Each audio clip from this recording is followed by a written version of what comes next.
Hello, everybody. Welcome to CaveNet NSS webinar series. We are happy that you're all able to arrive. Tonight, we're going to be having part 4 of Getting Ahead of COVID-19 with Dr. Hazel Barton, well-known caver. If you have not seen any of the others, everything is recorded and stored on the NSS website of caves.org and on the NSS YouTube channel. These are incredible webinars that Hazel's been giving us, and it's great public service to our members. And we want to make sure that everybody has them, has the ability to read them. So right now, I am going to tell you a little about Hazel. If you haven't been to any of the webinars before, please go back and listen to them. They will all make sense. She explains it in a great simplistic way that even I can understand it. Now, Hazel's PhD is in medical microbiology and immunology. She is a professor of biology and geology and has been teaching medical microbiology for over 20 years at the undergraduate and graduate level. Hazel served for 6 years on the Public and Scientific Affairs Board of the American Society of Microbiology and is a fellow of the American Academy of Microbiology. Now, that is a small amount of what she's done and accomplished. She hasn't put all of it in there. She only gave me a small amount. But she's also extremely well-known caver and very adept.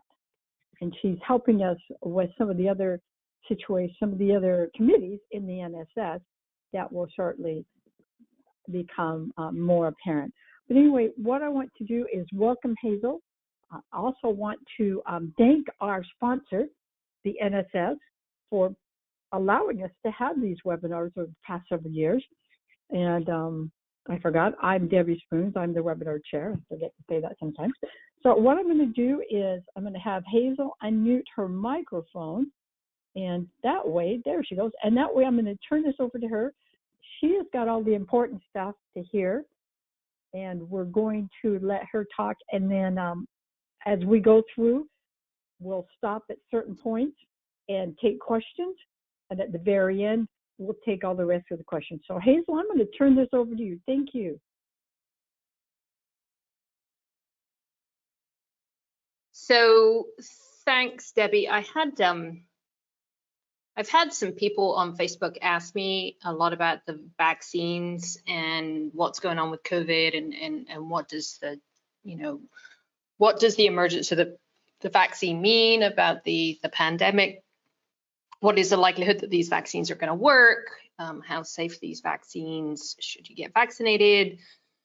Where are we basically going with this? And so I decided to thank everybody that asked me to do that. So I decided to give a presentation on it.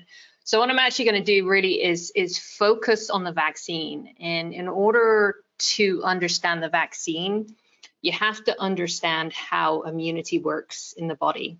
So I'm afraid immunity can actually be quite a complicated subject, and hopefully I won't bore anyone, but I'm going to try to help you understand how your body first fights an infection. And if you understand how your body fights an infection, you can see how vaccines work. And I think if you understand how they work, then they're not this kind of scary rush to market thing that's everybody is projecting them to be. So I'm going to start by talking about immunity, and that's your body's defenses against pathogens. So any microorganism that would cause you harm, so that would be fungi, helminths or worms, things like malaria, and viruses. Obviously, viruses being the big one right now, and bacteria. And it's kind of interesting. Our immune system is really quite remarkable. And I always laugh when people say that, they've had alien encounters and they've been abducted by aliens. And for some reason, the aliens have felt the need to probe their bottom. Well, your bottom is a sphincter that really is just a contractile muscle and is of absolutely no value to an advanced civilization that's trying to understand us. However, how our body recognizes foreign agents and defends us against them is actually pretty remarkable. So if someone says that, you know, their bottom has been probed by aliens, I very much doubt that they've actually been visited by aliens. However, if they say that their blood was drawn and their thymus and their spleen was analyzed, then it's much more likely that that person may actually have been analyzed by aliens. So immunity is divided into two parts. One is called innate, and those are more structural things. So when you're thinking about COVID, an innate immune response would be boogers in your nose. So the boogers in your nose come from mucus, and mucus is quite a sticky substance.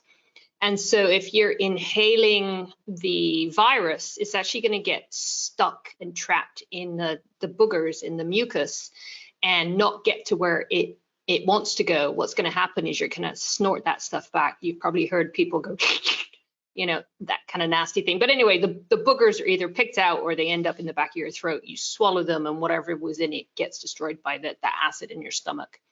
That's the innate response. So that basically means everything that's built into our system kind of structurally, from nose hairs that filter things out to your boogers to the acid in your stomach.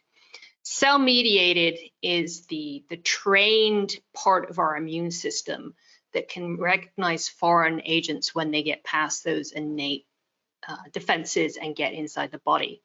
And it's that cell mediation that is activated by the vaccine. And so this is the part of our immune system, our defense system, which we leverage to when we use vaccines to treat.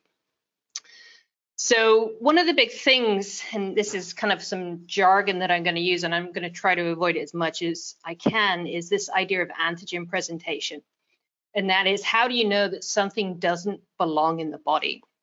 And for this one, I've got, this is some bacteria as an example. So we're going to have kind of a bacteria.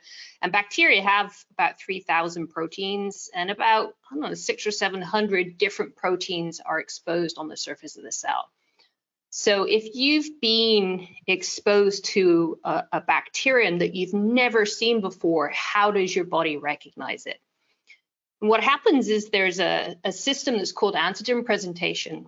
And a cell, this is the bacterium, the cell will actually kind of pick that up and engulf it, bring it into the cell in a small sac that we call a vacuole, and then it shoots it with digestive enzymes and breaks that bacterium down inside of that bag inside the cell into fragments. Those fragments are then released into the cell, and they are taken and they are presented on the surface of the cell. So there are proteins that present these fragments on the surface of the cell. And they do it to your proteins as well. This isn't any specific targeted thing. So every protein in a cell is going to get presented this way. A lot of times if you have misfolding, and that happens if your cell machining goes a bit wonky, it's going to present this material on the surface. It presents foreign material this way, and it will also present viral material, and even cancer cells will produce this on the surface. So it's presented, this is called antigen presentation. Every cell in our body has the ability to do this in some form. Some cells are called antigen presenting cells, and they are specialists, and their whole goal is to constantly filter material in the environment and present it to the immune system. So those are, we call those AP cells, or antigen presentation cells. So every cell in our body, to some extent, it's doing this process to kind of alert the immune system and say, hey, this is weird, does it belong here? So that's antigen presentation. In a bacterium, as I said, there's about 600 proteins on the surface. So various sampling over time is going to present all of those. And if they're recognized as foreign, then you mount an immune response and you'll start making antibodies that will actually clear the infection. So if you've ever had an infected finger and you get kind of some inflammation and some swelling, this is a lot of the process that's going on. For viruses, it's a lot simpler. So this again is a picture you've all seen many times now of the SARS-CoV-2 virus. I may say SARS-CoV-2 and COVID interchangeably. SARS-CoV-2 is the virus. That's the name of the virus, and the disease it causes is COVID-19. So if I slip up and say COVID-19 and I mean the virus, I apologize for that. The virus is very simple. So as I said, a bacterium has about 600 proteins expressed on its surface. The virus only has 2. It has this spike protein and this matrix protein. So it's very simple. There's only 2 targets in this virus compared to what you would see in a bacterium.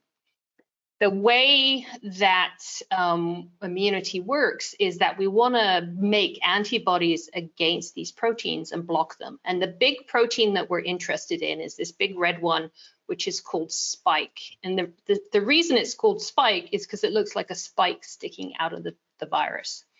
Spike protein is a receptor, which means that it's basically used for docking with a target cell. So the target on your cells that SARS-CoV-2 will bind to is called the ACE2 receptor. It's an angiotensin receptor. It's involved in regulating blood pressure. It recognizes the spike protein, recognizes this ACE2 receptor protein and kind of docks. It's kind of like a key in a lock. When that docking occurs, the virus induces the cell to engulf it. And then once inside this vacuole, the cell, it's technically called an endosome, but basically it's a bag inside the cell.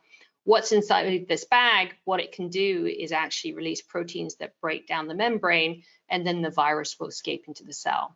So if we can inhibit the function of this spike protein, we basically block the ability of the virus to get inside the cell. And that's essentially what all the vaccines that are in development are trying to do.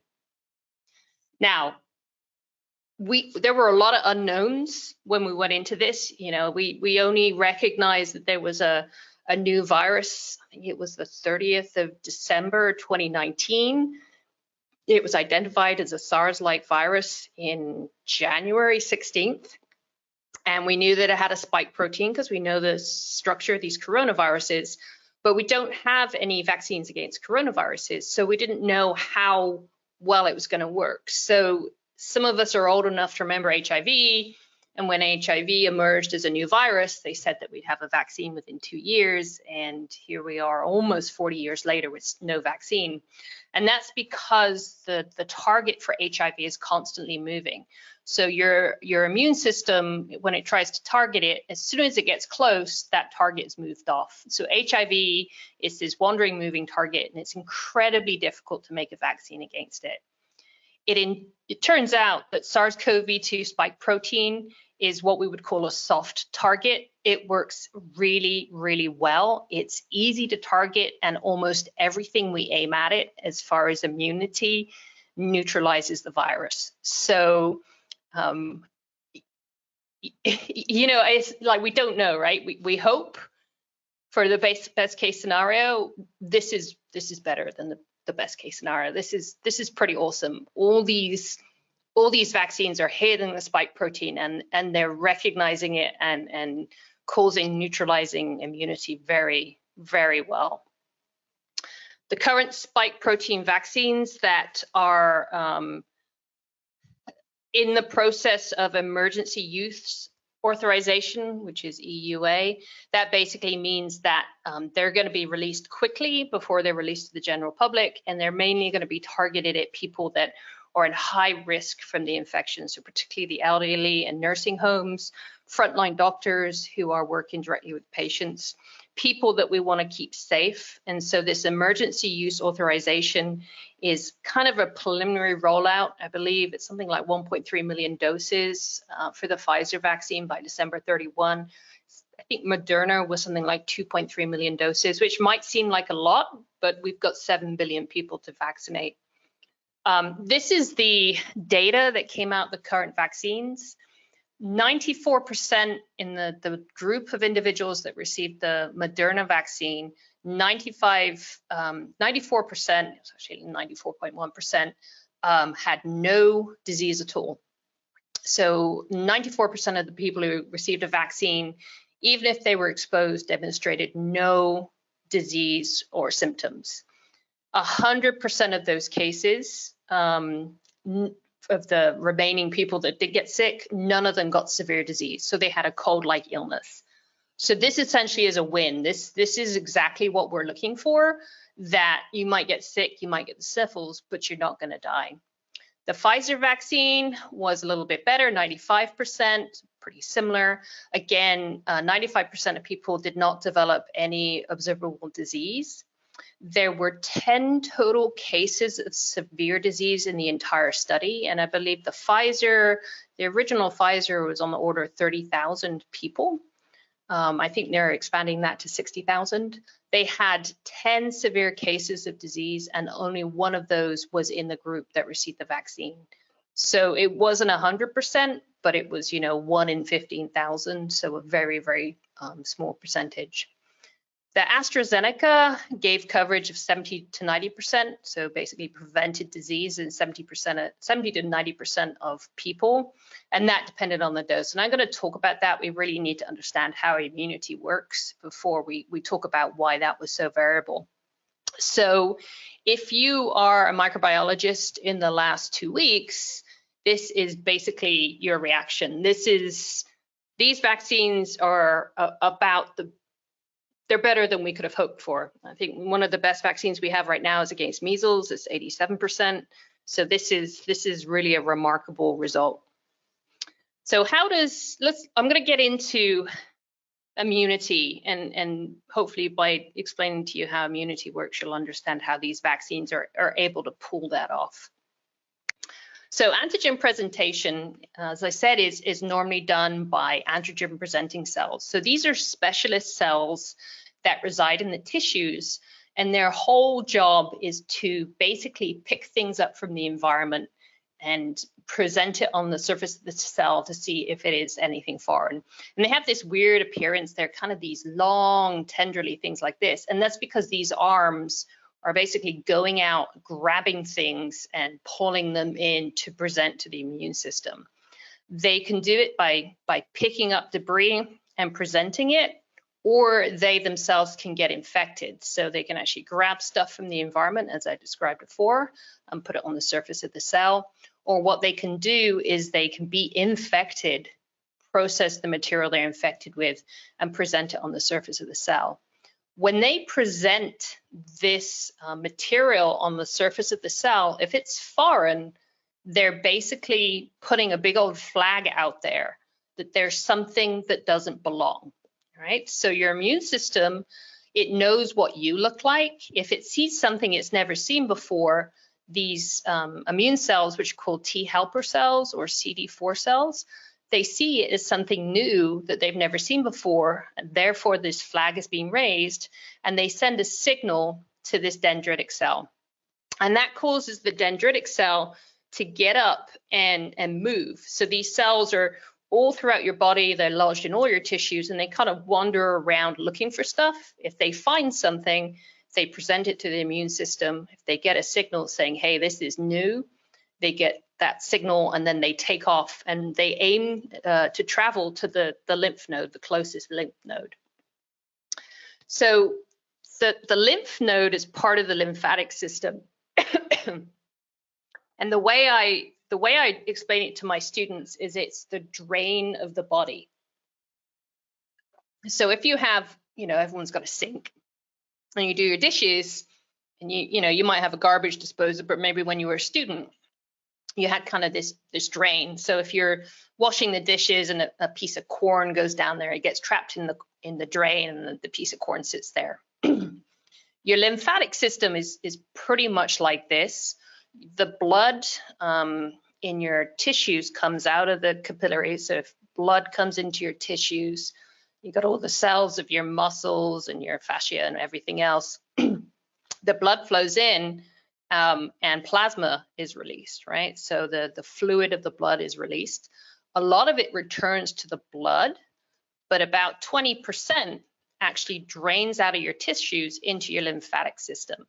And your lymphatic system kind of looks like blood vessels, but it's not pumped by the heart. Your lymphatic is a series of vessels all the way throughout your body that are actually pumped by your muscles. So they have these one-way valves in them. And if you get up and walk around, what happens is you're squeezing these valves and you're pushing this fluid. So the lymph is the fluid of your blood that leaks into your tissues, drains into the lymphatic system. So it's kind of drainage network. As you move about, you squash all these valves and you push the lymph back into the heart, and it drains back into the heart. And you move about 3 liters of fluid through your body doing this.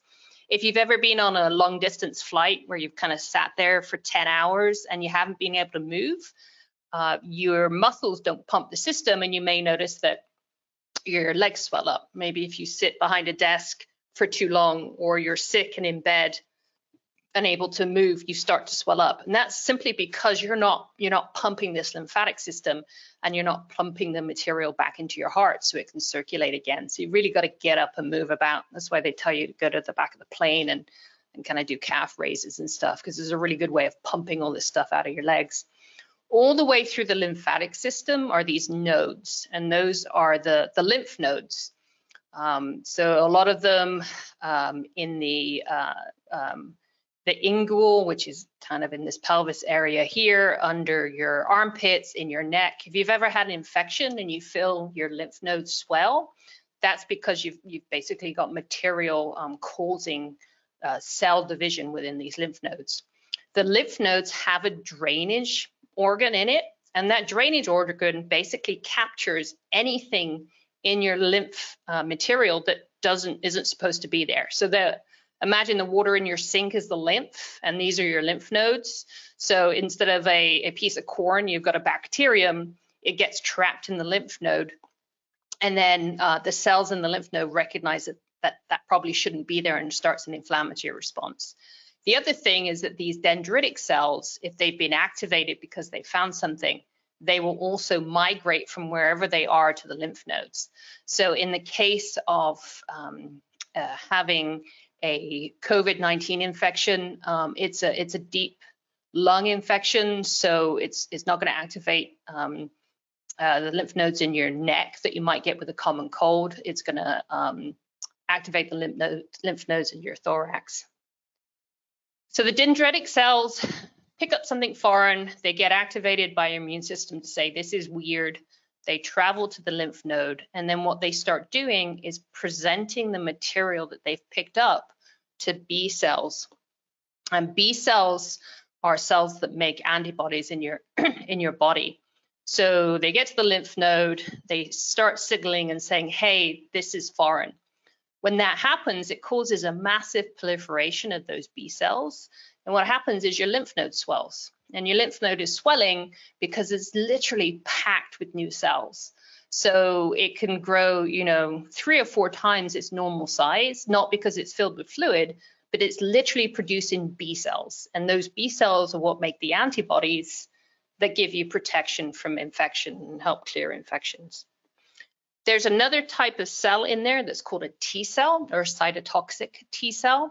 This is also activated by the antigen presenting cell.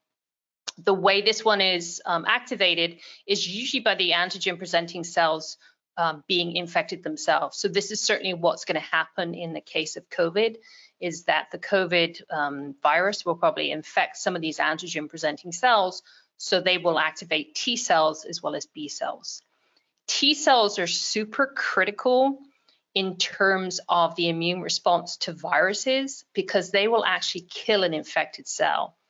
A B cell is only going to make antibodies, and that can neutralize things, but a T cell is actually going to recognize a cell that's infected, because that cell is going to it's going to do antigen presentation of the virus on the surface.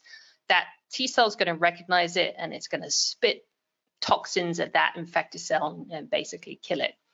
So antigen presenting cells in the lymph node primarily activate B cells, but in the case of a viral infection, they'll also activate these cytotoxic T cells. And that's really critical in a viral infection. And the trouble we have with vaccines is they are often circulating material, so you don't get this T cell activation. And this is really what you want to want to have to get a really strong immune response. And that's probably what we're seeing with the Moderna and Pfizer vaccine. I'll explain how that works. I just want to give you a little bit of background about where B and T cells come from. So T cells actually mature in the thymus. All blood cells come from your bone marrow. The T cells move to the thymus. They kind of come in through this duct into the thymus. And as they move through the thymus, they're exposed to all the material that you have in your body. So these thymus cells contain every kind of protein that you make.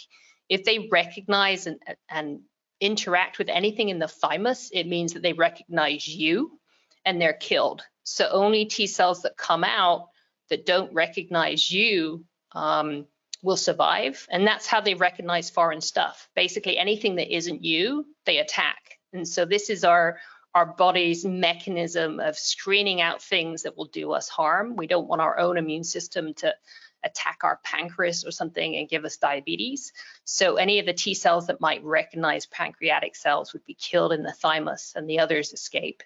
And so that's how we're able to recognize ourselves and keep ourselves safe. And I'm going to say this is just such a clever mechanism of tolerance for your own organs.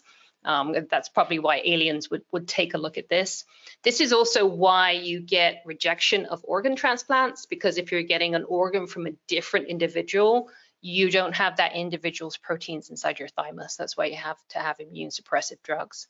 So T cells are from the thymus. B cells emerge from the bone marrow, and a lot of people think that B cells, the B stands for bone because it comes from the bone marrow, but T cells originate there as well.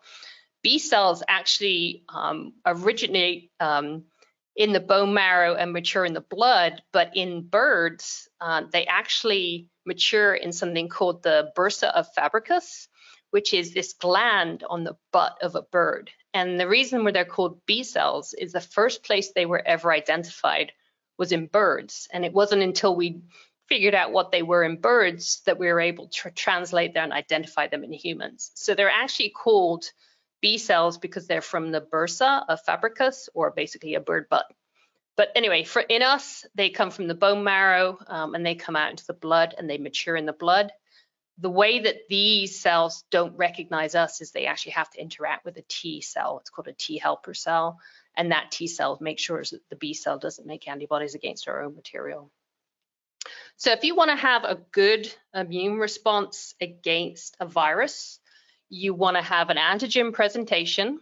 You want to have antigen presentation of circulating material.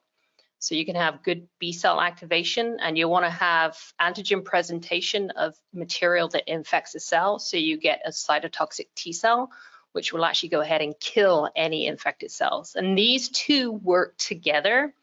The antibodies are made, they bind to the virus and block virus entry in the cell. If any virus escapes that, then what happens is the cytotoxic T cell can clean it up. This is just a picture, it's a little bit more detailed. This is kind of a schematic of what's going on in the lymph node. So there's this light zone and this dark zone. This dark zone is where you have proliferation of the B cells. So this is where the B cell population grows dramatically, and that's what causes your lymph nodes to swell. The antigen presenting cells migrate to the light zone, activate B cells along with T cells. They migrate to this dark zone and you get proliferation. The B cells eventually will mature. So they go through several cycles of growth and additional maturation. And then when they've matured, you get two types of B cell. You get a plasma cell. And what a plasma cell is, it just makes antibodies. And one plasma cell can make 50,000 antibodies in an hour. And you also get memory B cells. And these memory B cells are long-lived. Most cells survive in the blood for somewhere to 4 to 5 days. A memory B cell is a long-lived cell that can survive for decades, which means that once you've had an infection and you get a good memory B cell population, you will be immune for the rest of your life. So if you've had the measles vaccine and it worked well, and you developed a memory B cell population, you have these cells that now know what measles look like and can immediately turn themselves on and respond to the presence of measles and make antibodies within hours. Normally, this antibody response takes about 4 to 5 days, but a memory B cell response takes 2 to 3 hours. So you can, as soon as you're exposed to a virus, you start to make antibodies that will neutralize it. This is really important because this is basically what you get with a vaccination, and this is what you get with an infection. Eventually, with an infection, you end up with memory B cells, but if you get vaccinated, you get the memory B cells before you get the infection. So in the case of an infection, you're 4 to 5 days behind the curve, whereas if you've had a vaccine, you're only 2 to 3 hours. And if the virus takes, 12 to 16 hours to start to replicate in your cell, you've neutralized it before it's done anything. The reason I wanted to go into this kind of detail is I just wanted to show you this picture. This is a picture of a lymph node, and what's happened is that the B cells have been colored. The activated B cells that are proliferating have been colored, so there are these brighter cell pockets here. So you can see that you get these big puffs of cell division, and each one of these is where there's one group of B cells that is able to recognize the pathogen is growing rapidly, and you get this nice puff of cells. These cells will start making antibody, and the antibody will just emerge out of the lymph node into the lymph, go around through your lymphatic system, get delivered into your heart, and then your heart starts pumping these antibodies all over the body. And each one of these kind of pixels is an individual cell, and each of those individual cells is producing 50,000 antibodies per hour. So you can imagine when this thing is cranking, it's a tremendous amount of material entering your blood to protect you. And it doesn't just end up in your blood, it can end up on mucosal surfaces in your lung, all over your body. B cells will also pop out of here and they'll migrate to the next lymph node and start the process again. So what happens is your entire body can get populated with cells making antibodies. And there was an actual point to this. This is a figure from a paper that I think came out last week. And this is the same kind of thing. This is a picture of a lymph node. It's highlighting that they're called, I think they're dendritic follicles within the lymph node. So you can see that the B cell proliferation, you get these nice packets of B cells being made in response to a virus. And then this is a lymph node from a patient who has just died of COVID-19. And the same kind of staining, and you see that we completely lack these pockets. So what's happening, and we don't understand why, is that when you're infected with COVID, it basically knocks out the body's ability to stimulate and activate the B cell production, which is why some people do so poorly with this infection, is they don't have those germinal centers that are producing tons of antibody to start protecting them and start getting them well. So this is obviously a patient who's had a severe case of COVID, but you can see there's a dramatic change in just the underlying immune response to this disease. So that was a lot of immunology to cover. So I just want to do a quick review of how it all works. So what happens is you get a virus that comes in, it infects a dendritic cell.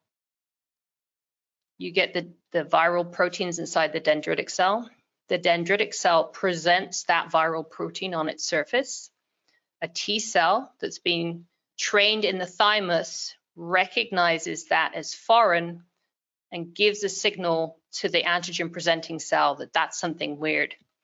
The antigen presenting cell then migrates to the regional lymph node. So that just means the closest lymph node. So it's kind of a picture of a lymph node, and the dendritic cell's gone inside. That dendritic cell starts activating B and T cells. It's being infected, so B and T cell populations are getting activated. Inside the lymph node, you're getting the formation of germinal centers. And these germinal centers are making lots of B cells and lots of T cells. And those B cells are making antibody, and that antibody is getting out into the lymph. That lymph goes to your heart. The heart pumps that lymph out into the blood, and then that antibody starts to bind to the virus and neutralize it. So this is how this works. Now, in the case of an infection, it's the virus that does this, and it takes about 4 to 5 days for this, okay? So that's the window where you start to get really, really sick, and you are behind the virus, and there's a 4 to 5 day window where you have no protection from the replication of that virus itself. If you've had a vaccination where this process was done artificially, so now you have memory B cells that are residing here, recognize antigen and start making antibodies in 2 to 3 hours, you can actually have protection in 2 to 3 hours post-infection.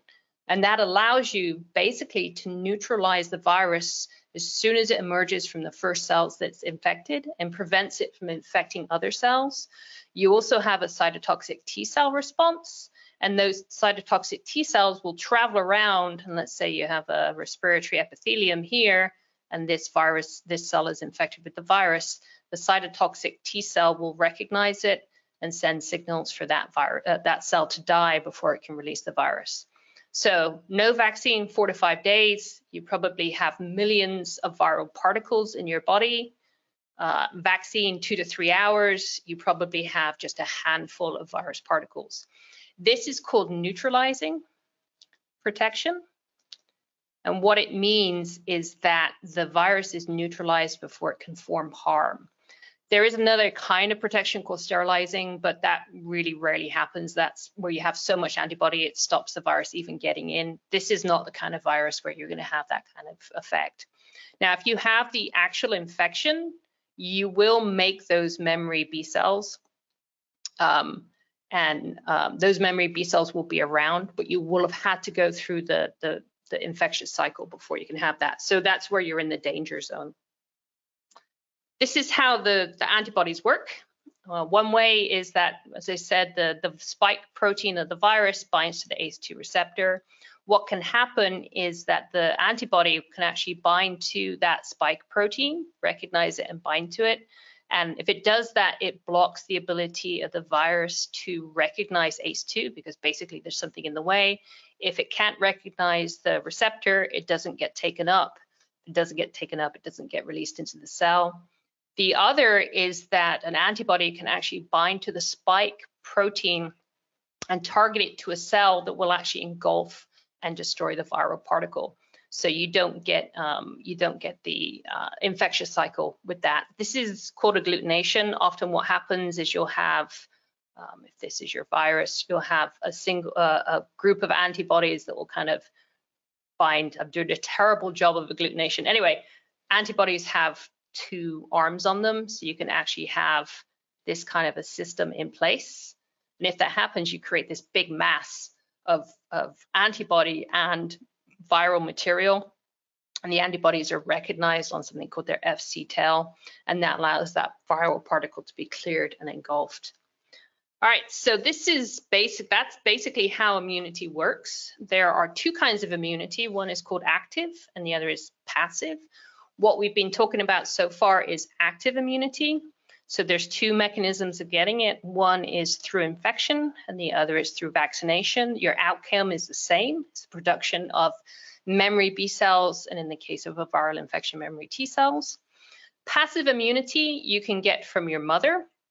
So it's really important that women breastfeed right after birth because you get an accumulation of antibodies in the breast milk. It's called a colostrum.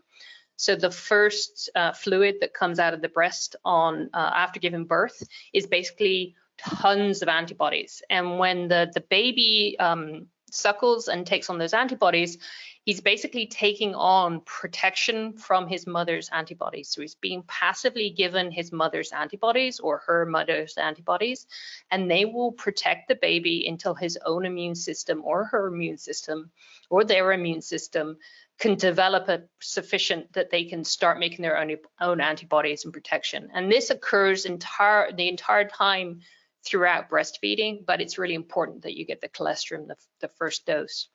You can also get it artificially by actually purifying antibodies. So these are called monoclonal because we take one type of antibody. So we use a single B cell that makes one type of antibody. So it's a monoclonal, it's a single copy. And we make sure that this is an antibody that we know targets specifically what we're going after, right? We don't want to just add anything because it might bind to tissues. So this monoclonal antibody will target whatever we tell it to target. So if you've ever been bitten by a rabid animal and they give you a huge shot, it's not just the vaccine. They're actually giving you a ton of monoclonal antibodies against the rabies virus itself. This has been used, as a lot of you may have heard in the news. It was given as a experimental treatment to President Trump. It's made by a company called Regeneron, and I'm not going to mess up pronouncing those. I don't know why they have the IMABs and stuff in the names of these compounds, maybe so it doesn't get confused with anything else. Anyway, it was a combination drug of two different types of antibody. So it's giving you a passive. It's basically that I said if you don't get the vaccine, you've got a like 4 to 5 day window where you're waiting for your body to make antibodies. If you give this drug, then what happens is that you have immediately have those antibodies circulating in the body. So it's almost like you've been vaccinated. The drawback is expense. I think it's something like $3,000 a dose or something, and you have to have a couple of doses a day for 5 days to keep up the level of immunity to protect you. So what I want to talk about now is active immunity, so vaccines versus infection. We know what the outcome of infection is in the case of SARS-CoV-2 and COVID. The survival rates are slightly better now than they were, but the mortality rate is, in untreated is still around 3.4%. So pretty devastating. With treatment now, it's still down to about 1%, but a lot depends on how healthy you are. So I'm going to talk about vaccination. And so when I posted on Facebook and said I was going to talk about vaccines, the first thing I got is like how dangerous are vaccines. So I'm going to kind of make a point here. Okay, so I want to talk about one of the components that's found in vaccines. And this is a compound that's called dihydrogen monoxide. It's also known as hydroxyl acid, or DHMO for dihydrogen monoxide, sorry. So if you ingest DHMO, you can get excessive sweating, urination, severe bloating. You can have nausea, vomiting, and you can actually dramatically throw out your body's electrolyte imbalance. DHMO has been found in all excised tumors in terminal cancer patients. So, and DHMO is like the main component found in vaccines. So that sounds pretty terrifying, except that dihydrogen monoxide is actually just a fancy way of saying water. And water is everywhere, and our cells are 98% water. So yeah, if you drink too much water, it makes you pee and sweat, and you can actually get electrolyte imbalance. And a lot of people can make really innocuous things sound super scary. This is something that I saw on the internet. So somebody said, this is a standard vaccine composition, which are these chemicals you want in your body, like ethanol, propyl acetate, etc. A lot of really scary sounding compounds, and somebody writes back and says, like, I don't want any of them in my body. And the reality is these are the flavors that are found in an apple, and an apple is perfectly healthy. But if you break it down into a bunch of scary sounding compounds, then it does sound kind of intimidating. You're not expected to know what the chemistries of these are. You're not expected to know what dihydrogen monoxide is, and that's just a fancy way of saying water. What you do is you trust the people that have had the training to know what is good and what is bad, and what should not be in a vaccine and what can be in a vaccine. Virtually all vaccines now are basically saline, so water with a little bit of salt in it. The salt is just there so it's an osmotic balance with your blood, so it doesn't burn when they inject it. And beyond that, it's usually just protein. So if you think about, if you've ever had a steak and there's like a grain of meat left on your plate, that's about 10,000 times the volume of the material that you get injected with when you have a vaccine. So they're, chemically very simple, very safe. There is a very large anti-vax movement, a lot of disinformation. There's this famous guy, Vernon Coleman, who is being quite active with the COVID vaccine, telling everybody how terrible it is. And I looked him up, and he's got a lot of titles, but he's basically been banned from practicing medicine. He wrote this book on how to stop your doctor killing you. And he was not actually allowed to advertise it because the advert was considered misleading, offensive, and denigratory. So British people writing it, so fancy words. And then that there was lack of truthfulness and intent to cause fear and distress. So this is somebody who maybe sounds like they know what they're talking about, but basically they're scaremongering. So why is this? Why are we at the point where people think vaccines aren't safe? Well, one of the big things, and this is, we've done this to ourselves, is modern medicine. And modern medicine is so successful that we've eradicated a lot of the diseases that we have vaccines against, to the point where people don't see them anymore. And because they don't see them anymore, they don't recognize how dangerous they are. So I'm going to show a few slides now, which are really kind of gross. And if you don't want to see this, turn away, or I don't know, turn off your screen or something, and I'll let you know when I've gone by. But I just want to show you the 3 diseases that you're protected by the DPT vaccine, which is a really common vaccine. I think you get a 3 vaccine sequence when you're quite young, and you get them quite young because without this particular vaccine, about 50% of kids don't make it to the age of 5. So we look at average life expectancy numbers, and you think, in medieval times, the average life expectancy was like 40 years. Everybody didn't die at 40. Get lots of people that lived to 60, 70, and 80. What happened is that most of them died before they were 5. A lot of them died at the age of 1. And so if you average the life expectancy, taking into effect that 50% of children die before the age of 5, that's how you bring the life expectancy down. If you make it past 5, you're probably going to make it to adulthood. And I did do something probably inappropriate, but one time somebody came up to me and said they were dead set against vaccines because they were so dangerous. And I asked them how many kids they had, and they said 2. And I said, well, which one do you like the most? And they were like, well, why? I said, well, because you're only going to have one in 5 years. You might as well figure out which one it is. So anyway, it's probably not an appropriate thing to say, but that's the reality of the situation. Without these vaccines, there's a really high mortality rate in kids. Okay, so I'm going to start with the first one. Diphtheria. Diphtheria is a pretty horrific disease. It's highly contagious, spread among children.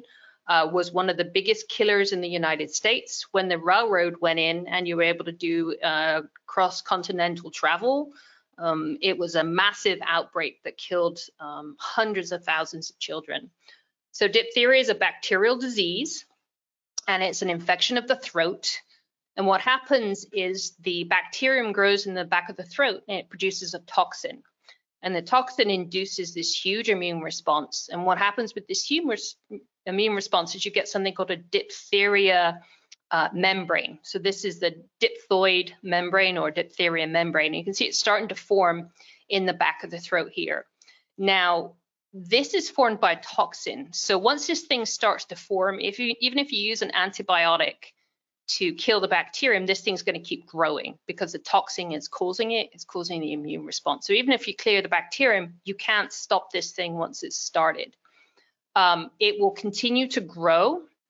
And what happens is it completely occludes the back of the throat to the point where you basically can't breathe. It completely blocks the airway, and an untreated individual will suffocate. The only way to keep patients alive is to either intubate them, basically go in through tracheotomy, go in through the neck, or you basically keep going in with a scalpel and cutting this thing out of their throat so they have an airway. So this is what happens if you don't vaccinate against DPT and someone is infected. The D is against diphtheria toxin. And what you do is you give the toxin alone. It's inactivated, so it doesn't cause any harm, but it elicits an immune response that protects the patient and prevents this thing from forming. If you don't give the DPT vaccine, you're basically going to commit a small child to suffocate from this thing forming in the back of their throat. So if you don't treat because you're worried about the impact of that, this is the impact of not doing that. This is an old photo. This is tetanus. There aren't that many modern photos of tetanus. The ones that are out there are pretty disturbing. Tetanus is, again, caused by toxin. It's caused by bacterium, Clostridium tetani. It's in the soil. It's everywhere. Most people get this either standing on a rusty nail or gardening and doing the roses and getting a rose thorn in their finger. You only need 3 bacteria to cause this to happen. What happens is it is a neurotransmitter blocker, and it prevents your muscles from turning themselves off. So what ends up happening is you clench every muscle in your body. Ultimately, you'll die of asphyxiation because your diaphragm goes into spasm and you can't breathe. So people that have this, you have to, again, intubate and force air into the lungs because their diaphragm stopped working. You can't block this infection by getting rid of the bacterium because, again, it's caused by a toxin. The vaccine blocks the toxin. What happens to patients, even modern patients, is that you have to wait 4 or 5 days for the body to make its own antibodies against the toxin in order to block this. If you've ever, had a cramp, you've had a really bad cramp in your leg and you know how painful that is, every muscle in your body is doing that for 5 days if you suffer from tetanus. Again, treatable with the DPT vaccine. This one is a booster. You really want to keep your titer up because it doesn't take much of the toxin to make you sick. So, anytime you stab yourself with something pointy, there's a likelihood of you injecting this stuff into the skin. So any kind of deep penetrating wound, you do want to get a backup and also make sure you get tetanus once every 10 years. And this one here, hopefully you can hear the sound. I embedded the sound and hopefully it came through. This is a 1-year-old with whooping cough. The P in DPT is for pertussis, which is the name of the bacterium that causes whooping cough. It is a bacterium that causes the respiratory tract to go into spasm. So you can't clear mucus from your lungs. As a result, your lungs fill up with mucus and you have to try and cough it out. These kids under the age of 5 often cough so hard that they will break their own ribs. So again, if you don't want to vaccinate your kid because you're frightened of the vaccine, you basically are potentially submitting them to coughing so hard and being unable to breathe that they break their own ribs. So pretty horrific stuff, and people don't see it, and that's why they don't vaccinate. All right, so enough of the gross stuff. If you looked away, you can look back. So modern medicine means we don't see what these things look like. We don't realize how devastating they are. We don't realize how damaging they are. And we don't realize how traumatizing it can be for a child that doesn't have the option to decide if they're going to take their own vaccine, if they're going to take a vaccine or not. We don't know what you're subjecting them to without taking the vaccine.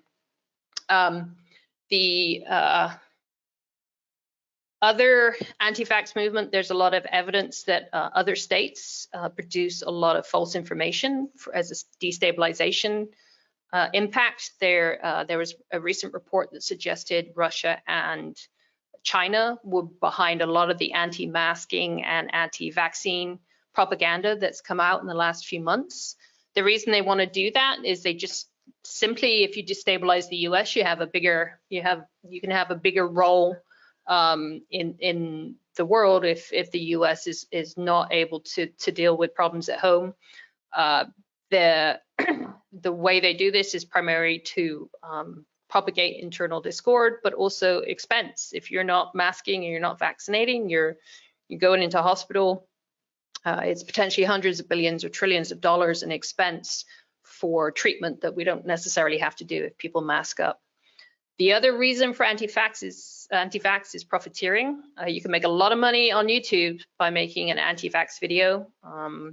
If you ever saw, I think there was that video, I can't remember what it was called. I want to say panspermia, but that's seeding other planets. It was pandemonium. I can't remember, some pandemica.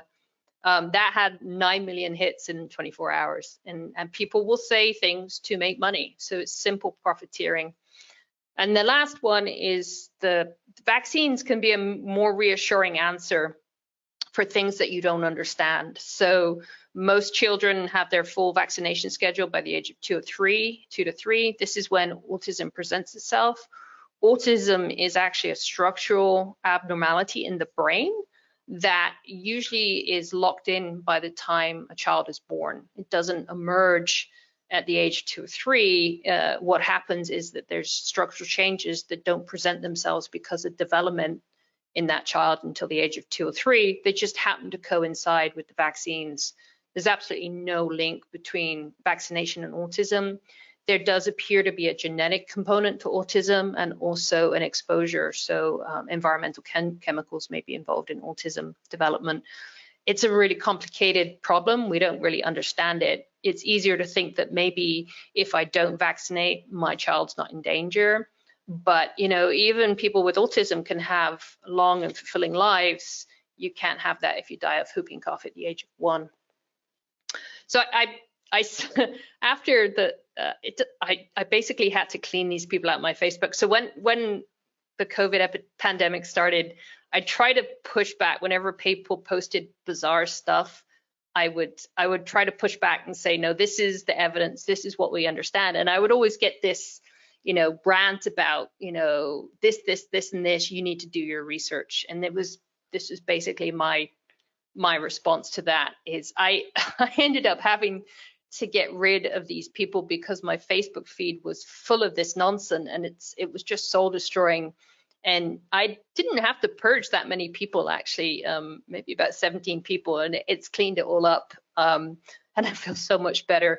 But I just want to reiterate, this is research into vaccines and infectious disease. This is not research into infectious disease and vaccines. If you're going to go down some rabbit hole on YouTube, you know, enjoy yourself, but that is not peer reviewed. If you want to educate yourself, you can watch some, you know, curated videos. There's some really good podcasts, read the original papers, or take a microbiology class. It's kind of a fun subject. All right, let's talk about vaccine safety. So as far as vaccines, most of the time, the worst outcome you're going to have from being vaccinated is basically this response. So it's pokey. Ouch, it's pokey. There was a study, a huge study. This whole autism or anti-vax thing has just been driving microbiologists nuts. They did a study and they looked at 220 million vaccinations. Out of those 220 million vaccinations, there were something like 5,000 adverse reactions. When they looked into those adverse reactions, about 80% of them were related to people fainting. When they followed up on why those people fainted, most of them were afraid of needles. So there wasn't a side effect of so the 5,000, it wasn't a side effect of the vaccine. It was that they fainted because they didn't like the sight of the needle. So I think that 220 million vaccinations came down to something like 227 cases. And in almost all of those cases, the patient had an underlying condition that resulted in them having an adverse reaction, not a specific adverse reaction to the vaccine. And if you compare that, let's say, with Advil, you're 1,000 times more likely to have an adverse reaction to Advil than you are to a vaccine looking at those numbers. And so if you get a headache and you take an Advil without thinking about it, your reaction to the idea of taking a vaccine should be essentially the same. There has been so much concern and distrust about vaccines that vaccine makers have taken a lot of the ingredients out. So in 1918, there were 7 diseases that were treated with vaccines, and they had a total of 15,000 antigens, right? So an antigen is that that material that's presented by the immune system to the T cell to activate the whole immune system. So we used 15,000 of them. We've gotten that down to 173 for 16 diseases, because what we've done is figured out exactly what to target and how to target it. So we've even simplified that. Remember, a single E. coli will have 600. So there's very, very few of these proteins that you're getting exposed to with a vaccine. So the worst case scenario may be that you faint. And then think about the alternate way of getting immunity. So if vaccination is this safe, you get the protection, you're 2 to 3 hours behind the virus, you can have neutralizing antibodies so you don't even know you've been infected. The other way of doing that is to get the infection and being 4 to 5 days behind. And then the consequence of that could be this. So I don't know if you saw this picture that was, I think, in the New York Times recently. I don't know if you can see here, this is a patient, and this is the wife of that patient being consoled by a nurse because her husband is just died. So that can be the consequence of not getting the vaccine and wanting to go with natural immunity. So let's talk about the current COVID vaccines in development. There are 3 types I'm going to talk about. One is whole viruses, another is a viral vector, and the last one is a DNA or an RNA. These viruses, we don't use a live attenuated virus. So an attenuated virus means that it's a replicating form of the virus that we've tweaked so it doesn't make you sick. So you get a nice immune response, but it doesn't make you sick. We may end up here with SARS-CoV-2, but it's such a dangerous virus. We're not looking at that right now. What we are looking at is an inactivated form where we basically grow up the virus and then chemically kill it. So it's no longer active and it can't make you sick, but it can give you good immunity. Viral vectors are where you actually take part of the SARS-CoV-2 virus and you put it in a different virus that will give you immunity but won't make you sick. And then the last one is where we just inject nucleic material, so DNA or an RNA, which our cells make, into the muscle to get your own body to make the proteins for immunity. Currently, the coronavirus tracker, we have 7 vaccines for limited early use. So these are the emergency use authorization. The difference between the EUA and approved is it's a massive rollout. Like everybody's getting it. I imagine that we should be here probably January or February for maybe the Moderna, Pfizer, and maybe even the Sinovac vaccine. And how safe are they? Because of all this controversy, there's actually all the results are evaluated by independent vaccine safety groups. So there's actually a specific group that studies the data, how the experiments were done, how the cohorts of patients were chosen, how they were analyzed for disease, and it's all analyzed independently. So that's to get rid of bias from the company that maybe wants their drug to work really well. There's a lot of vaccine studies going on right now. In the US, we've got the AstraZeneca, the Pfizer, the Moderna, and the Johnson & Johnson vaccine studies currently going on. The Sinovac is a Chinese vaccine. This is an inactivated virus. So what they've done is they've grown up the virus. So what you can do is you can actually take a plate and you grow some human cells in it. The human cells are growing and healthy. You infect that with the virus, and then those cells make lots of viral particles. You purify those virus particles, and then you kill them, usually with heat. So they're denatured, they can't cause disease. And then you inject with this whole virus that's inactive, right? So it cannot cause disease, but that will get picked up by antigen-presenting cells and activate the immune system. The results from the the Sinovac, it's kind of hard to tell. They haven't published the results the same way that the other companies have. They have a 90% seroconversion rate. This is a fancy way of saying that 90% of people produce antibodies against the virus. We don't know what the protection is, so we don't know exactly what that means about infections at this point, only that 90% of people that receive this vaccine get antibodies. This technique is pretty common. We see it for flu, rabies, polio. These are all inactivated virus vaccines. The only problem is it's pretty labor intensive and it's slow. And it's slow because you have to get your host cells to grow, and then you have to infect them with the virus. Then you have to purify the virus. The advantage is that because this virus is dead, you don't really have to do anything special to preserve it. So you can literally take this vaccine and put it in the fridge and it'll be fine for 6 months. So it's a slow thing to make because you have to safely grow a quite dangerous virus, but at the same time, you know, you can freeze dry it and turn it into a pellet and ship it off to Africa.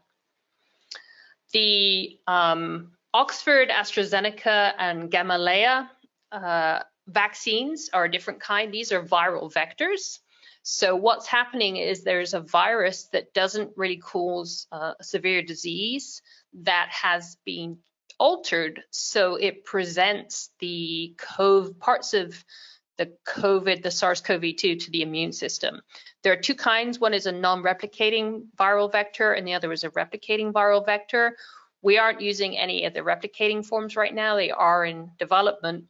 This has an advantage because you don't need as much. It makes copies of itself inside your body, so you don't need much, but we don't have anything close to clinical trial. The non-replicating one is slightly safer, except you need a lot more of it because it doesn't amplify itself in the body.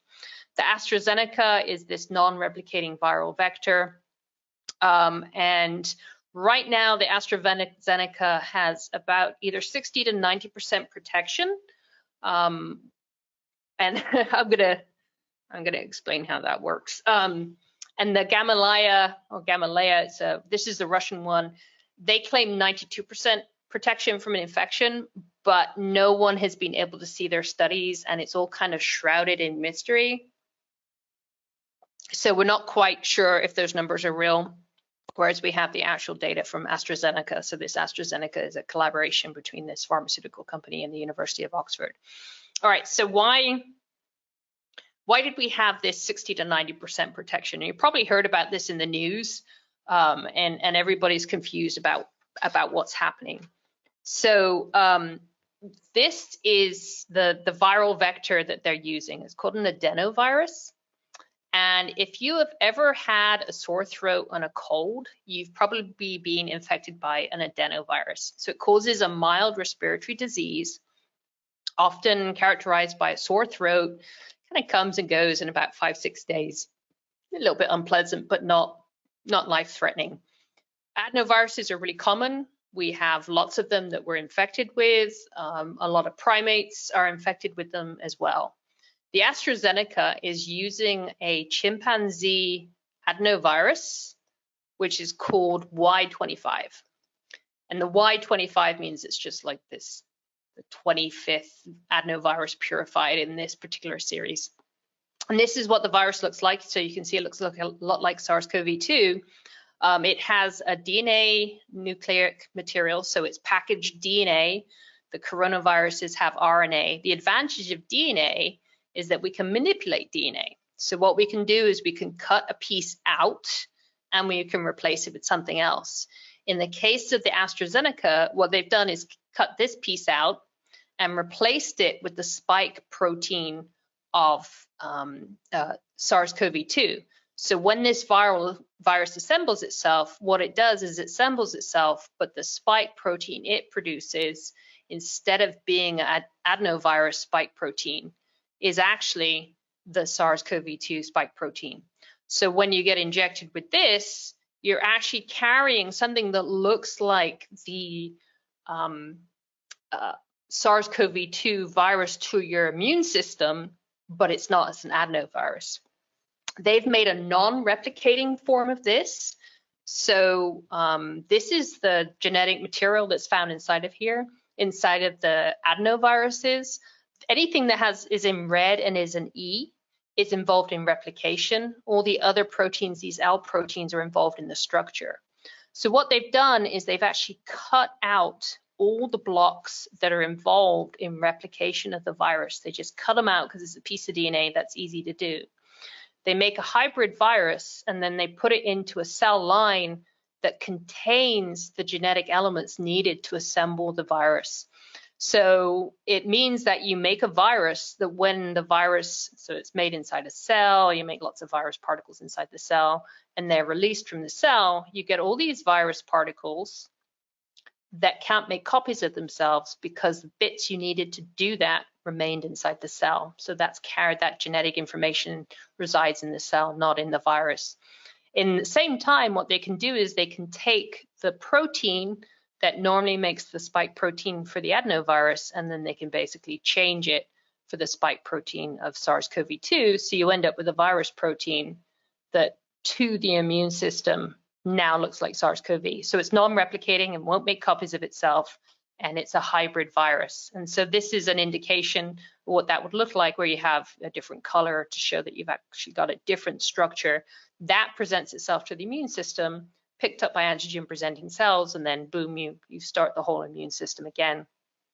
It's impossible for this to start replicating and cause disease because all those genetic elements remain in the cell it was made in. But even if it did, the worst that's going to happen is you're going to get a slightly mild sore throat. So why did they get these two different results? So when they gave a half dose and then 2 weeks later a full dose, they got 90% effect. So that means that 90% of patients who had the vaccine developed no symptoms of disease. When they gave a full dose and then 2 weeks later gave another full dose, they got 62% efficiency, all right? Which kind of doesn't make any sense, right? Because what you've done is you've given less, but you've gotten worse results. But what we think has happened is related to the fact that this is an adenovirus, right? So this is a virus particle itself, the spike protein, the bit that we've changed, this is but up here, but whole the rest of this virus is still being presented to the immune system. So what we think happens is when you give it a full dose, you get a strong immune response, not only to this spike protein, but to all these other proteins on the surface of the virus, so that when you get the second full dose, your immune system is attacking and clearing this particle so quickly that you don't get an amplifying effect of the spike protein. If you give a half dose, you have just a little bit of it, kind of a whiff, so you don't get this neutralizing antibody response. You just start the process of making antibodies against spike, and then when you get the full dose, that's when you get the full response. So this is going to continue to be in testing, but we suspect this is what it is. The Russian form of this uses two different viruses. They use an adenovirus, a human adenovirus 5, and then I think the chimpanzee adenovirus Y25. And so they're two completely independent viruses, so you don't get the same problem because it's a different virus, different immune effect. You don't get that problem, although we're not sure. There is a Chinese version that is using human adenovirus 5, and we're concerned that this looks so much like, basically it's related to a form of adenovirus that infects humans, that if you've already been infected with human adenovirus 5, then you're not going to get any immunity to the spike protein that we add to it. So there is that complication. The last one I'm going to talk about is the most exciting one. These are the DNA RNA ones, and I know this is kind of stretching out, so I hope to finish up soon. So this is going to be the Moderna and the Pfizer vaccines. A lot of people have had concerns that these things are like, oh my God, this has never been done before. This is a scary new technology. The structural mechanisms that they use to create the spike protein, the research for this is about 7 years old.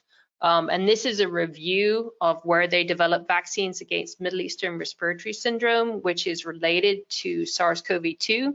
And that vaccine, the first one of those vaccines, was actually developed 4 years ago.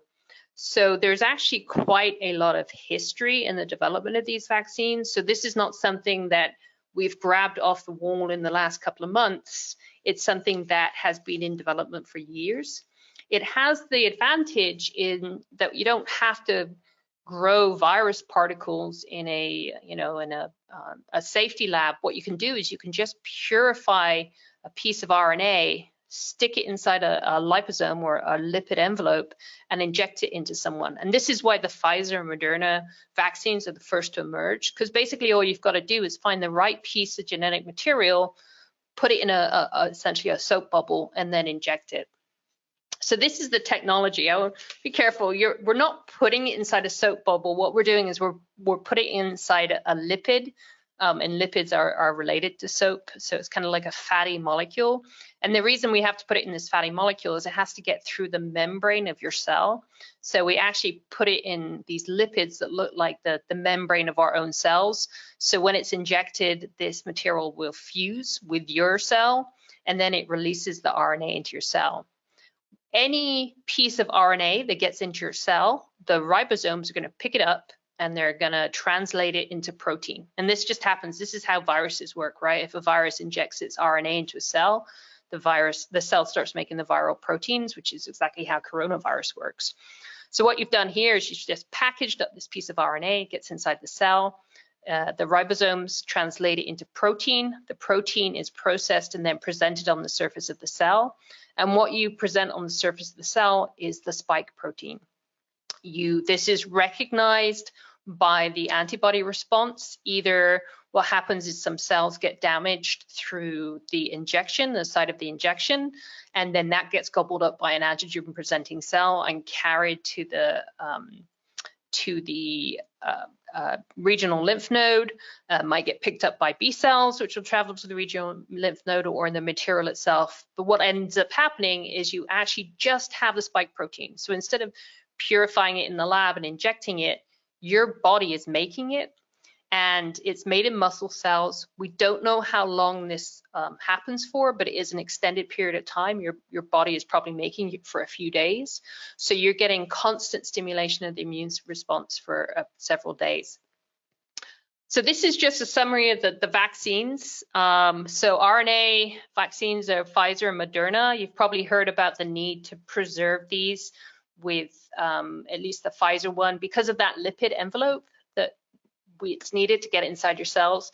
It's super tricky and it has to be really, really carefully managed.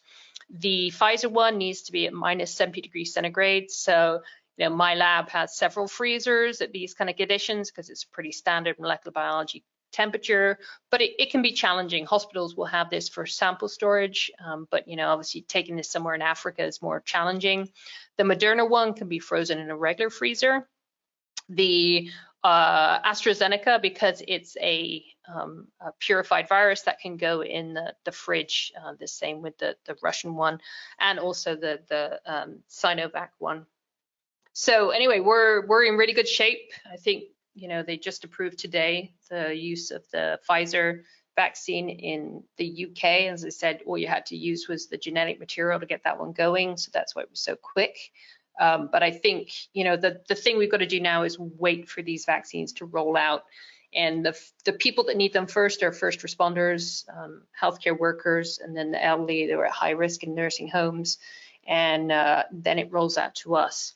So what does the next few months look like? Right now, we're in the second wave. This is pretty bad. In the US, there's almost 14 million cases. Yesterday alone, or was that? Yes, it was yesterday, 184,000 new cases. It's starting to slow off. People are taking it seriously. Although we haven't looked at the Thanksgiving peak, we might not see that until after the weekend. 272,000 deaths. At the current rate, that's predicted to go to almost 500,000 by the middle of February. There's also unaccounted for deaths. So this is the expected death rate. So there's a pretty standardized death rate for the US.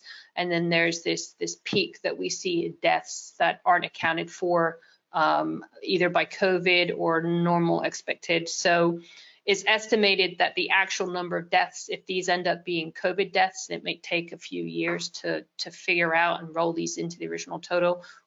This number might actually be closer to 400,000 people right now. So We're looking a lot like we looked for, this is the pandemic, the 1918 flu pandemic, which is the last thing we had that looked like it. We had that first wave, they had a summer, everybody moved indoors during the winter, you had this massive second wave. It peaked and then started to drop off and then reemerged in the spring. So we're looking very much like this. The only question is, you know, what happened at Thanksgiving? What you can do is you can keep wearing your masks. There's quite a mask culture now. That's my favorite. Biggest thing is don't give up. I know everybody's fatigued. They want to get back to life. They want to go caving. They just don't want to be indoors anymore. Unfortunately, we've got to hang in there. This is the most critical phase because so many people are infected. And if we give up now, the vaccine will, we've got to hold on and get everybody vaccinated and get those levels up above 70% so that we can go back to our regular lives. So I want to thank everyone who submitted questions on Facebook that helped me build this thing. Hopefully there'll be a few more.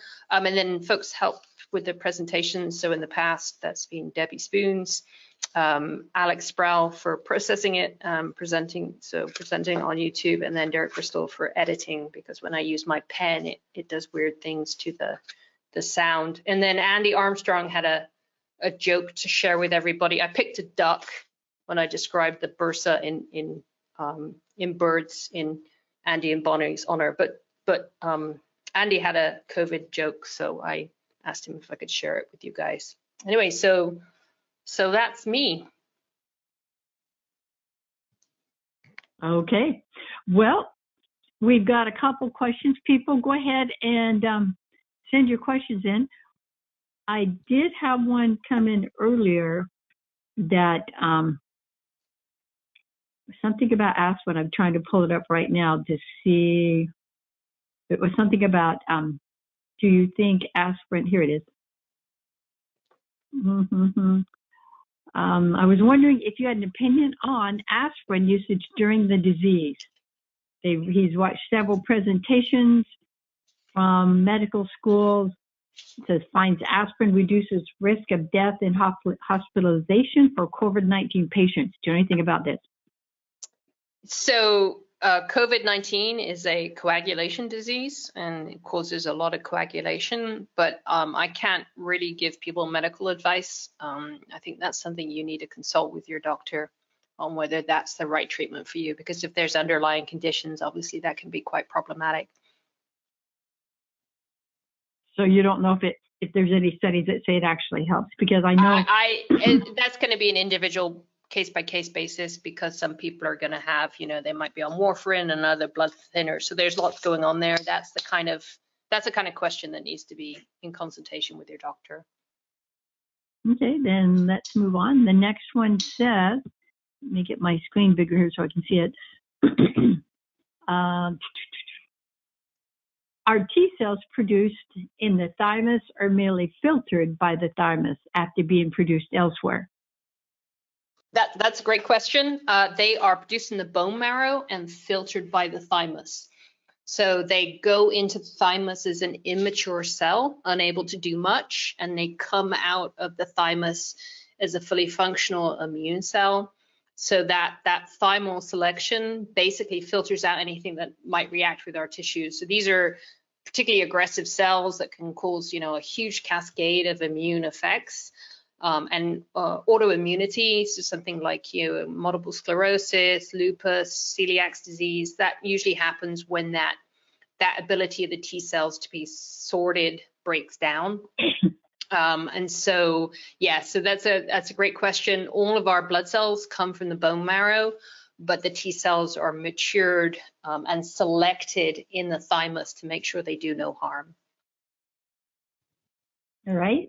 Do some T cells only recognize and signal APCs, but not kill them, and other T cells outright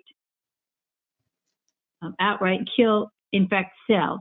If so, is there a difference in the type of T cells or a difference in how APCs versus a normal other infected cell recognized by the same cell? Okay, so these are great questions. That one's really complicated, and the answer is even more complicated. So I think I'll paraphrase. Yeah, I'll paraphrase the question is, it basically comes down to functional roles of the T cell and how can it have so many different roles, one being interacting with the antigen and presenting cells to activate it, another one being cytotoxic, which means that it kills cells. There's actually dozens of different types of T cells. The big ones are called T helper cells, also known as CD4 cells. Those are the target of HIV, which is why HIV has such a devastating effect on the immune system. So CD4s are actually T helper cells, so they're the ones that bring about activation, and then the cytotoxic T cells called CD8 cells. That differentiation often doesn't happen until the immune response begins. So they come out kind of as like complicated T cells out of the thymus that can go in lots of different directions. And then when there's an infection, the immune system is tuned to respond to that infection. And it does that by producing a whole cascade of different immune hormones. And those immune hormones will actually cause the T cells to differentiate into these subpopulations. And so I'm not entirely sure. I know there's a T47, so there are at least up to 47 different types of T cells right now. And each one is really kind of geared towards a specific kind of immune response to really tailor your immunity to clear. Because, you've got fungal infections, you've got parasites, you've got bacteria, you've got viruses. There's an awful lot going on, and you really need to tailor it well. And so that's a great question, and getting to the meat of it.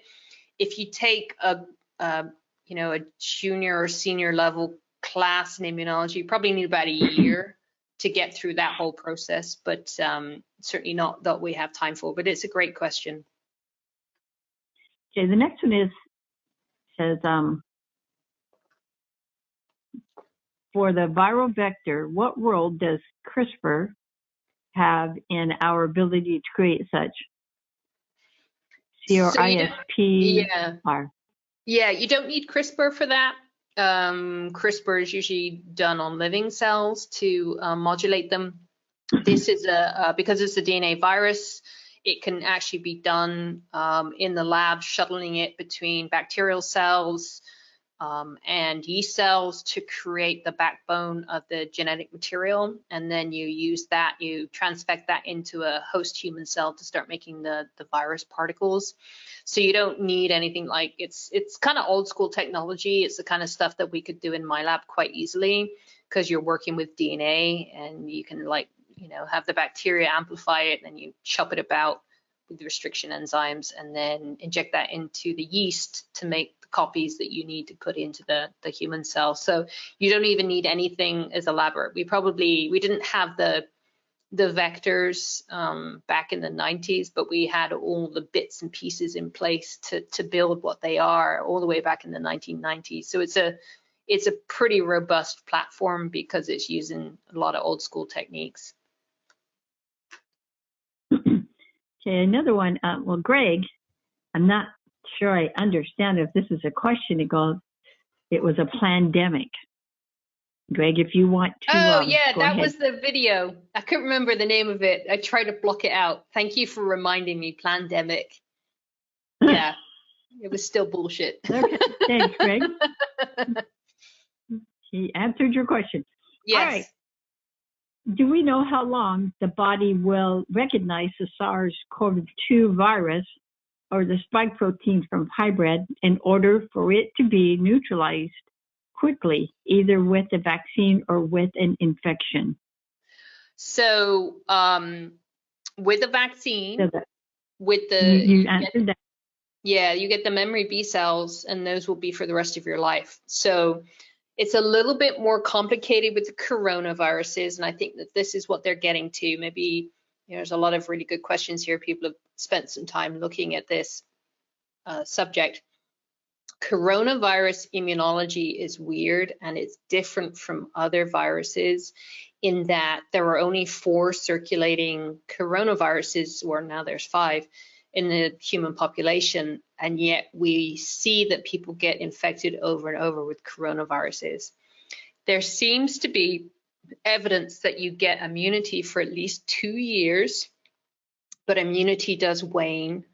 They've looked at antibody production following both the viral infection and also the vaccine. Because the vaccines is still pretty new, we don't have a lot of data on that. We know that you at least have titers that appear to be neutralizing from the vaccine at 3 months, and the same for the wild infection for 6 months. We don't have any data longer than that because we simply haven't had the techniques. So new, we haven't had the technologies to do the screening we need to test that. So it is possible that with these vaccines, you may need to have a booster to keep your level of immunity up. We don't even know what neutralizing antibody levels are. There are, if you look at people that get severe disease versus the people that get mild disease, sometimes people with severe disease can have more antibodies than people with mild disease and vice versa. So, you know, this is an excellent question, and we just don't know yet. Theoretically, if you have a memory cell, you can have, I mean, I think the longest lived memory cell has been identified for like 57 years. So someone had a vaccine and then still had memory B cells from the vaccine 57 years later. So they're certainly long lived, but we simply don't understand enough about coronavirus immunology to know that right now. These RNA vaccines, your body makes them for an extended period as opposed to the vector and the purified vaccines, which kind of be like they're a one-shot dose and then it's cleared. We don't know what impact that could have on immunity as well. Certainly we're moving into an entirely different realm of vaccine production that's super exciting, at least watching from the outside, because it's just changing a lot of paradigms about how we think about treating infectious disease and preventing it. So it's pretty interesting. Okay, and what are the research facts on people who have had the virus, seemingly recovered, and then months later finding out that it's reactivated? Is it faulty testing, or is it known if the virus can reactivate? So it's not reactivation. Those studies, they actually sequenced the genome of the virus that person had and identified a different virus. So there were genetic differences between the one they initially were infected with and then the subsequent infection. So they actually got infected again. And that ties back into the previous question, is that we don't know enough about the antibody response. So it could be that if you get a mild disease, you simply don't get enough antibody production to protect you. Again, those are all going to be questions that we're going to have to look in with the vaccines, and I think the important thing to remember is the first vaccine we get protects everybody so we can get back to our lives, but this isn't going to be the end of the story. We're probably going to be developing vaccines against COVID for 20 or 40 years, and each one's going to get better than the last, and each one's going to tell us something we didn't know before. So when you say infected by another virus, you're saying another COVID virus? COVID. Similar? It's the same virus. It just had, I can't remember. It wasn't many because it doesn't mutate much, but it was a couple of bases to demonstrate it was different. So it can mutate and they can catch it again? Yes, but not because it mutated. They caught it again because the immune system didn't clear it. So it never completely went away? It did go away. It was a new infection. So it was a different genetic fingerprint. So they got infected with COVID again, but not the same strain. So it was a different strain. How many strains are there? Or do you know? There's 2 we know of right now that are circulating, but there's always going to be small levels of variation. It's a really stable virus. That's why the vaccines work so well, because the spike protein's not changing. This one says, if you've already had COVID, is there any value in getting the vaccine at all? We don't know that yet. You're probably going to be low on the list to get vaccinated because you have immunity. but we don't know. It could be that we figure out that you need boosters, in which case you'll need to get vaccinated again. We don't know, as I said, because we don't really understand about long-term immunity against coronaviruses. We don't understand whether, if you've had the infection, how safe you are from a secondary infection, as we were just discussing. Those answers will come, but we don't know the answer right now. Let's see. Can you comment on the updated CDC recommendations to shorten isolation if you have a negative test 5 to 7 days from travel exposure? Yeah, I think that's great. I've always wondered why it was 2 weeks. It makes no sense to me. I always thought it should be 10 days. So the average length of time that somebody presents symptoms is 4 to 8 days. So if you've had an exposure and you go into isolation and you don't demonstrate any symptoms up to like 8 days, and you have a test at like 5 days and you've still got no symptoms and you're negative at 5 days, you're essentially that you may have been exposed, but you did not get infected. So I've always thought 14 days was overkill, but it's not up to me to make those decisions. I mean, the window starts to close at 8 days, so I think 10 days is, you're well past that. So I'm really glad that they reduced that. And then I think, yeah, if you get tested at like 5 or 7 days, if you're negative, especially at 5 days, if you get tested at 5 days and you're negative, you're probably good to go. And the next one is, and you touched on some of this, do you have an idea of how long until the general public, which is non-emergency personnel, would be able to get vaccinated? We've already discussed that. And is there any idea when we would be done wearing masks and social distancing? I know, that's the $1 million question, isn't it? Or the $1 billion question right now. I think we can all go to convention. I'll be shocked if we can't all go to convention this year. So I think, I saw the AstraZeneca reckon that they could deliver 23 million doses. I think the US reckoned it needed 60 million doses for like first responders, medical facilities, and people in assisted living. So that's 16 million. If they can deliver like 23 million by the end of January or mid-February, we're probably looking at the rest of us being vaccinated somewhere between May and July. It's all about scaling up. The trouble with RNA is it's difficult to make really, really, really high levels of RNA. The technology is evolving as quickly as the viruses are, but as quickly as the vaccines are.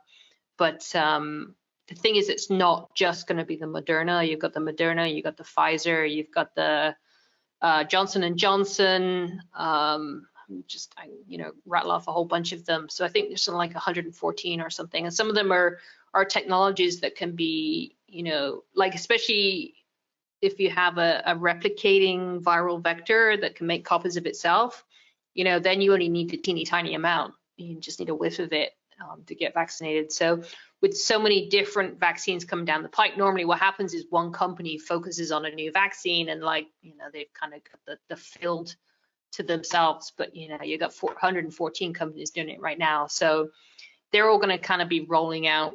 It's nothing but going to be an avalanche of news stories about vaccines. The other thing is, I think that we'll have rapid antigen testing is already out there. The Abbott Labs has one. I think it's 15 minutes for $5. I think that a combination of rapid testing and vaccine is going to start to drop the numbers. So I know it sucks, keep wearing the mask, keep social distancing. It's probably way more important to be doing it now than it was in March. And it's probably the if you care about other people and you care about other citizens, it's the best thing you can do, as much as it hurts. We got to get through this. It's going to be a wake up call, and I think people are going to have a much better appreciation for the role of infectious disease in their lives. And, just touching on those vaccines, the DPT vaccine, it's just a horrific way to die in so many different ways. And, I think it's 3 jabs, but, it's like maybe an appreciation for the value of the science behind what we're trying to do. The next one, I think you've touched on this in one of your other webinars, is why is it problematic to touch your eyes, nose, and mouth if you have COVID on your hands, but it isn't considered to be a problem to swallow it? Oh, it's definitely a problem to swallow it. I wouldn't swallow it either. Don't touch any mucous membranes. So the virus gets in through your mucous membranes. So that's basically any soft tissue with mucus on it. So eyes, nose, and throat, don't do that. Okay, and I have had COVID. Now, do I know? Okay, just a second. I've had COVID. Do I now have a lot of memory cells? How long should they keep me immune? And can we test for how many memory cells we actually have? So I think I've talked about, our lack of understanding of immunity and how long it is. It's very, very difficult to test for memory cells. It can be done, but usually it's done as part of a research. You need something called a fluorescent activated cell sorter to do it. And, it's kind of a technology that's expensive to run and limited, and it's not going to be a practical way of assessing people's immunity. More likely what's going to happen is we're going to understand the epidemiology, understand how people react. Possibly you could get an antibody titer test to see. I suspect what's going to happen is we're going to get a really good handle on how well people respond to the natural and vaccine infection, and use that data to determine who and when people should be vaccinated. So that's what happened, with the DPT vaccine. I know I keep going back to this, but we know how to use it, right? We know that you need 3 injections over 6 weeks to get strong immunity. We know for the tetanus toxin, you need to be re-inoculated every 10 years. So we get a handle on these things and we understand how to protect them. Early on right now, we're just probably going to blast it out and try to get everybody vaccinated as quickly as possible so we can get back to our lives, we can get that herd immunity up, and we can keep people safe. And beyond that, then we'll get an understanding of who needs what and when. It will come. I know it's frustrating that there's so many unknowns, but where we are now versus, we didn't even know this virus existed this time last year. And, it takes, 20 to 40 years to get vaccines out. So this is going to be looked back on in 100 years is really a miraculous moment for modern medicine. The same kind of way that, the discovery of the first vaccine was by Edward Jenner in the 1800s, 1700s, and the discovery of penicillin. It's really going to be phenomenal. Yeah, this is an interesting question. What impact does all of this to a person who's had their thymus removed? Oh, yeah. Yeah, I did think about that when I was putting this. I had a friend who had her thymus removed. Often the thyroid is removed. So some people get confused between thyroid and thymus. So thyroid is a glandular organ through the throat that's involved in producing a lot of regulatory hormones, especially for metabolism. It's much rarer to have like a cancer in a thymus, but it's not impossible.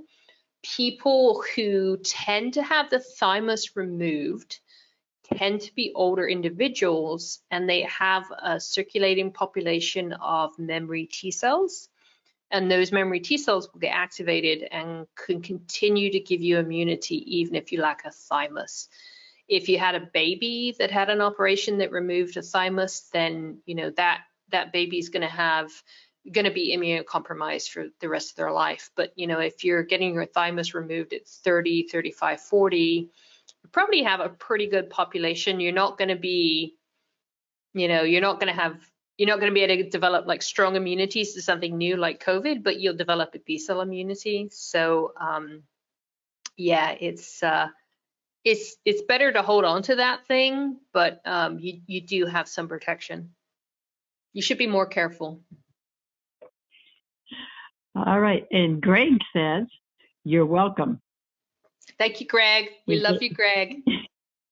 All right. Is that it? Nope. We still got a couple more. You're not Oh, yet. okay. All right. Well, such interesting subject. You know, where else are they going to get their questions answered? So this is really great. Can the RNA research be used for white nose?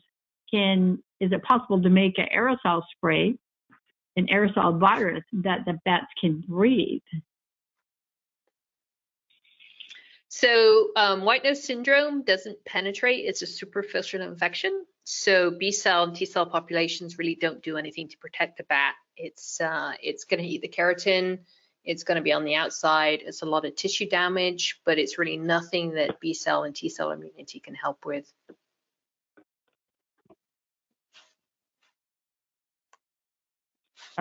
What type of quarantine measures prior to the event would make a group of 4 people in 3 different households getting together for Christmas a reasonable, safe thing to do? So I would self-isolate for 14 days before. So self-isolation means go shopping, get your groceries, get them in the house, don't go anywhere, don't go to the gas station, gas your car up, figure out what exactly it is you need before. 14 days out, start to self-monitor. There's some apps that you can find online that, you know, basically every morning you check it, like, do you feel this? Do you feel this? Do you feel this? You go through the app, get yourself a good thermometer, check your temperature, and self-isolate and check for signs and symptoms for 14 days. Don't go anywhere. If you don't have any, even if you were exposed at your last contact after 14 days, you should be good. But you have to be rigorous about being like, I am going to be self-sufficient at my house. I'm not going to go to work. I'm going to have all the food I need. I'm going to have pre-cooked. I'm not going to remember I forgot potatoes and run out to the grocery store and buy potatoes.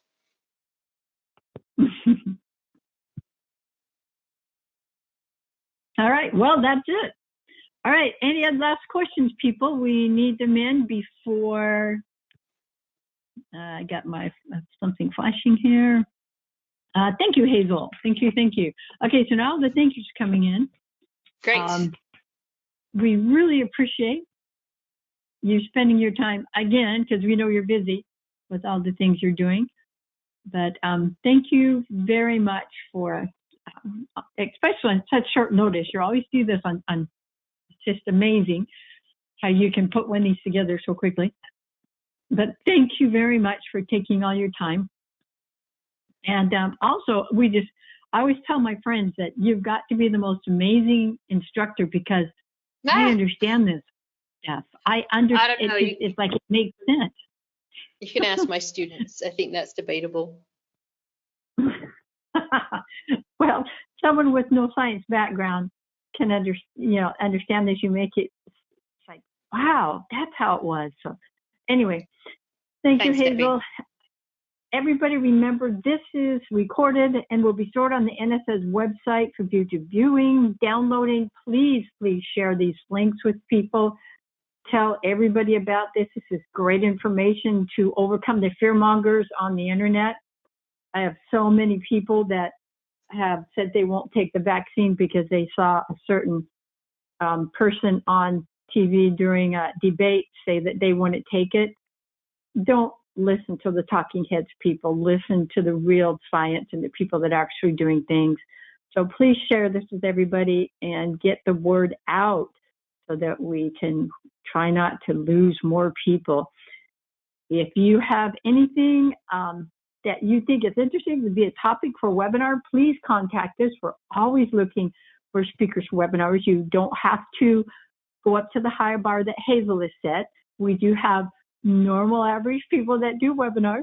But if you know anybody or would like to give a webinar, please contact me. Just go to the NSS website of CAPES.org, go to the webinar page. You can contact me there. If you have any questions that you think about later, which usually happens, just email me and I'll ship them off to Hazel, or email Hazel if you have her email address. Everybody be safe, wear a mask, be smart, and hopefully maybe next summer we can go caving. So anyway, this is Debbie Spoons, and thanks again, Hazel, and we will talk to you guys all later. Stay safely.